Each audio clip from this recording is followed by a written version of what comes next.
وَإِذِ اعْتَزَلْتُمُوهُمْ وَمَا يَعْبُدُونَ إِلَّا اللَّهَ فَأْوُوا إِلَى الْكَهْفِ يَنشُرْ لَكُمْ رَبُّكُمْ مِنْ رَحْمَتِهِ وَيُهَيِّئْ لَكُمْ مِنْ أَمْرِكُمْ مِرْفَقًا۔ اس کے بعد میں محمد اسحاق کو دعوت اسٹیج دیتا ہوں کہ وہ آئیں اور رسول اللہ صلی اللہ علیہ وسلم کے گھوڑوں کی تعداد پر مختصر بات کریں۔ السلام علیکم ورحمۃ اللہ وبرکاتہ۔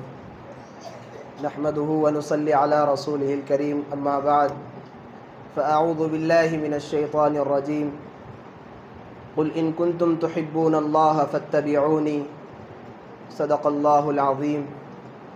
محترم سامعین کرام، حضرت محمد رسول اللہ صلی اللہ علیہ وسلم چونکہ قیامت تک کے لیے ہیں، آپ کی زندگی، آپ کے دن روز، آپ کے شمائل و خصوصیات، آپ کے سال ماہ کی خصوصیات آپ کے محفوظ ہیں۔ یہی نہیں بلکہ آپ کے صحابہ کرام، تابعین، تبع تابعین، بلکہ ان کے غلاموں کی زندگی سیر و رجال کی کتابوں میں محفوظ ہیں۔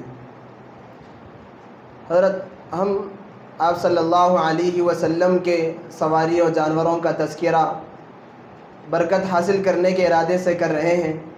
آپ کے گھوڑے اور گدھے، جن کو ادب کی زبان میں دراز گوش کہا جاتا ہے، اور خچر کا ذکر برکت حاصل کرنے کے لیے اس مجلس میں کر رہے ہیں۔ سنیے، بہت سے واقعات سننے سے ایمان میں ترقی ہوگی اور عشق میں اضافہ ہوگا۔ حضرت محمد عربی صلی اللہ علیہ وسلم کے یہاں کل 8 گھوڑے تھے۔ ایک گھوڑے کا نام تھا سکب۔ سکب عربی میں کہتے ہیں اونڈیلنے کو، کہ جس طرح پانی اونڈیلنے سے ایک تار بن جاتی ہے، یہ سکب نامی گھوڑا بھی اس طرح دوڑتا تھا، گویا کہ پانی کے تار کی طرح یہ بہتا تھا، دوڑتا تھا۔ اس گھوڑے کو اللہ کے نبی صلی اللہ علیہ وسلم نے ایک عربی سے، ایک دیہاتی سے، ایک عربی سے 10 عقیہ کے بدلے میں خریدا تھا۔ اور ایک گھوڑے کا نام ہے جسے ورث کہا جاتا تھا۔ یہ بہت خوبصورت اور پیشانی پر سفیدی تھی، اور اس کے داہنے پاؤں میں لال رنگی تھی، سرخی تھی۔ اور ایک گھوڑے کا نام ہے اللہ کے نبی صلی اللہ علیہ وسلم کا المرتجس۔ یہ ارتجز سے ماخوذ ہے، جس کے معنی عربی میں آتے ہیں ہنہنانے کے۔ اس کا نام اس لیے رکھا گیا کہ یہ بہت اچھا ہنہناتا تھا۔ یہ وہی گھوڑا ہے جس کے سلسلے میں حضرت محمد صلی اللہ علیہ وسلم نے حضرت خزیمہ بن ثابت رضی اللہ عنہ کی تنہا شہادت کو 2 آدمیوں کے برابر قرار دیا تھا۔ واقعے کی تفصیل یہ ہے کہ آپ صلی اللہ علیہ وسلم نے اس گھوڑے کو ایک بدو سے خرید کر معاملہ کر کے قیمت طے کر کے چلے آئے، جس کی لوگوں کو خبر نہیں تھی۔ لیکن جب جس کی وجہ سے اس بائع نے، گھوڑے کے مالک نے خریداری میں اضافہ کر دیا، قیمت میں اضافہ کر دیا، اور کہنے لگا، آقا کو پکار کر کہنے لگا کہ لینا ہو تو لے لو، ورنہ میں اس کو دوسرے کو بیچ چکا ہوں۔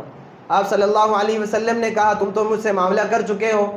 تو اس نے فرمایا، اگر ایسا ہے تو مجھے گواہ لائیے۔ حالانکہ اللہ کے نبی کے علاوہ اور اس بائع کے علاوہ کوئی وہاں پر موجود نہیں تھا، اسی لیے اس نے کہنے لگا، اگر میں نے یہ گھوڑا بیچا ہے تو آپ یہاں پر کسی کو گواہ لائیے۔ تو یہ سن کر مسلمان وہاں پر جمع ہو گئے۔ حضرت خزیمہ رضی اللہ عنہ بھی آ گئے۔ لوگوں نے کہا، ہم گواہی دے، ہم کہتے ہیں کہ اللہ کے نبی کو تم نے یہ گھوڑا۔ لیکن جرأت کے ساتھ حضرت خزیمہ بن ثابت رضی اللہ عنہ نے کہا، میں گواہی دیتا ہوں کہ تم نے یہ گھوڑا میرے آقا کو بیچا ہے، فروخت کیا ہے۔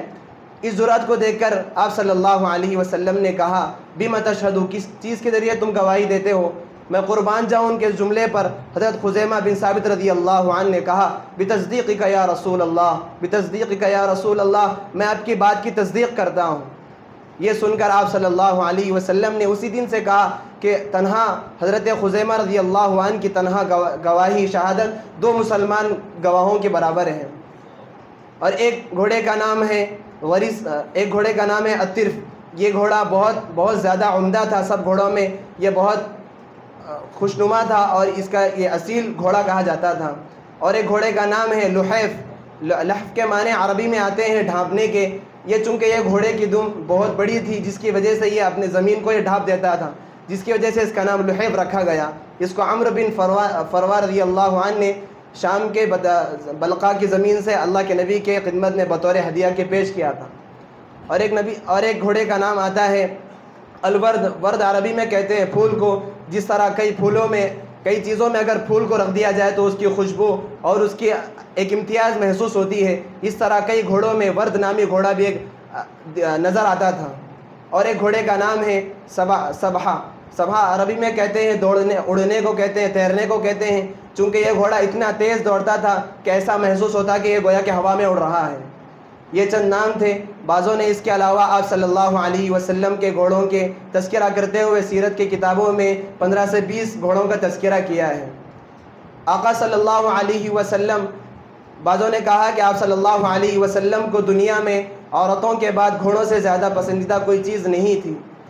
میں قربان جاؤں آپ صلی اللہ علیہ وسلم کے ان اخلاق پر کہ انسانوں کے ساتھ تو ان کے اخلاق تھے ہی، لیکن جانوروں کے ساتھ بھی ان کے اخلاق کیسے عمدہ تھے. اس کا اندازہ ہمیں ایک واقعے سے ہو سکتا ہے. ایک مرتبہ آپ صلی اللہ علیہ وسلم نے اپنی قمیض کے آستین کو لے کر اپنے گھوڑے کے نتنوں کو صاف کرنے لگے، اس کے پیٹھ کو صاف کرنے لگے. صحابہ دیکھ کر حیران، اے اللہ کے نبی صلی اللہ علیہ وسلم آپ یہ کیا کر رہے ہیں؟ تو اللہ کے نبی نے فرمایا تجھے کیا پتہ ہے کہ حضرت جبرائیل نے اس کے بارے میں مجھے کیا حکم دیا ہے. غزوہ تبوک میں آپ صلی اللہ علیہ وسلم اپنے طرف نامی گھوڑے کے پاس کھڑے ہوئے اور اس کو اپنے دست مبارک سے اس کے چارے کو خود لٹکایا اور اس کو اپنی چادر مبارک سے اس کی پیٹھ کو صاف کیا.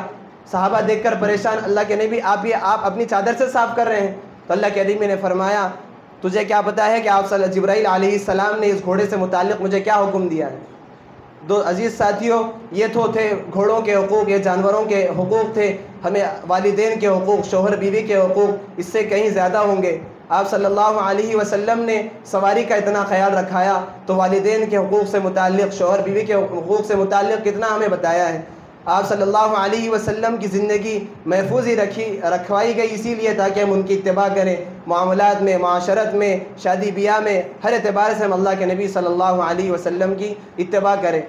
میں اللہ سے دعا گو ہوں کہ پروردگار عالم ہم کو نبی کی اتباع کرنے کی توفیق عطا فرمائے. وآخر دعوانا الحمد للہ رب العالمین.